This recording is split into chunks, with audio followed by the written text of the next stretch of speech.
বর্ষা তো শেষ হয়েই গেল, শরৎ চলেই এসেছে। তো বন্ধুরা নিশ্চয়ই অনেকেই বর্ষায় নতুন নতুন গাছের চারা বানিয়েছে।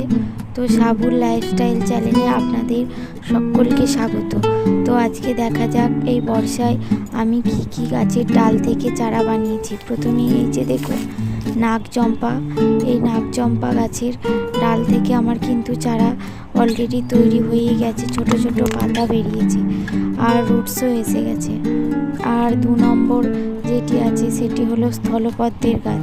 এই স্থলপদ্মের ডালও আমি বর্ষার সময় এই ছোট্ট প্লাস্টিকের কাপের মধ্যে পুঁতে দিয়েছিলাম, আর আমার এখন গাছ রেডি হয়ে গেছে।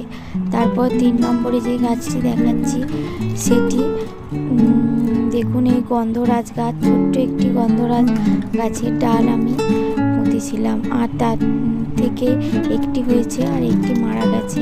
আর তার পাশেই আছে রঙ্গন, এটি এখনও তৈরি হয়নি, তবে আশা করছি গাছটি বেঁচে যাবে। আর এছাড়াও আরও একটি গাছ দেখুন, এই যে মধুমঞ্জুরি বা মধুমালতী, এই গাছটিও কিন্তু আমি ডাল পুঁতে দিয়েছিলাম বর্ষার সময়। তো এখন রেডি হয়েছে। আর এই যে এর মধ্যে আছে কামিনী গাছের কিছু ডাল, তবে কামিনী গাছের ডাল থেকে কিন্তু চারা হয় না, তবে এখনও পাতাগুলো সবুজই আছে, দেখা যাক কি হয়। আর কিছু আমি শীতেরও কিন্তু গাছ বসিয়েছি, কাটিংস, তো সেগুলিও রেডি হয়ে গেছে। এটি একটি ইনডোর প্লান্টের ডাল আমি বসিয়ে রেখেছি। আর এই শীতের জন্য আমি কিছু ডালিয়া গাছের ডাল কেটে বালির মধ্যে পুঁতে দিয়েছি, সেখান থেকেও কিন্তু আমার গাছ রেডি হয়ে গেছে। আর শীতের মোস্ট যে পপুলার গাছ চন্দ্রমল্লিকা, তারও আমি ডাল কিন্তু বালির মধ্যে বসিয়ে রেখেছি, আমার কিন্তু গাছ রেডি হয়ে গেছে।